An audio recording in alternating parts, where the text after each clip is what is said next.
Most YC founders who are successful don't have their unique insight pre-launch, and they don't even have the unique insight during YC.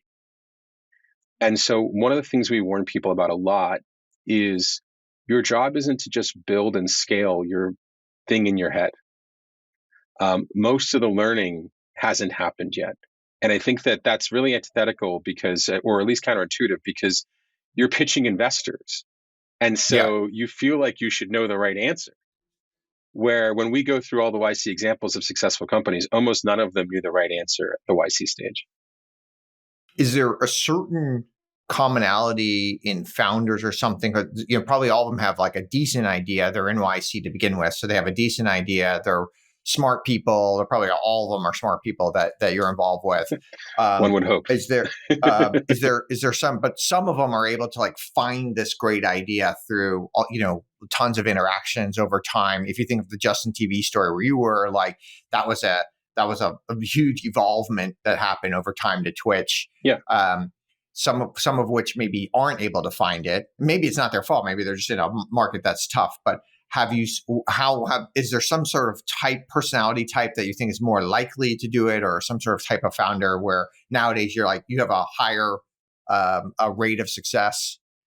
So I would say this specific question is hard to tell when we're reading applications or interviewing. When we're working with a company, I would say there are two things. One is simple kind of logical thinking. I find that like the founders who can kind of communicate logically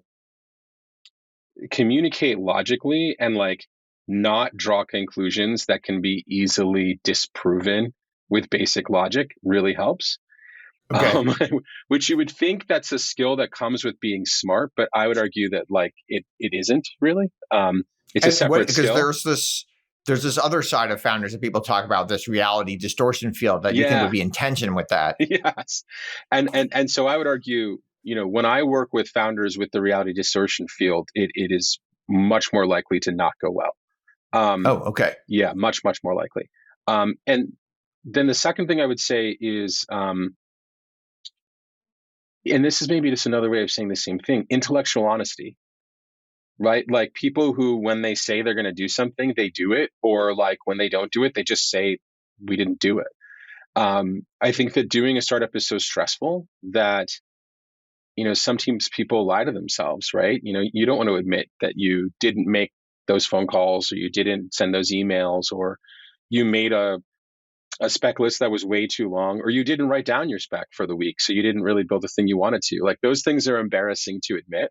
And founders who just kind of get over that and are just super honest with themselves, they learn faster. And so I would say that both of those, kind of the extreme honesty and the lack of the reality distortion field, is a very good sign that we admitted the right person.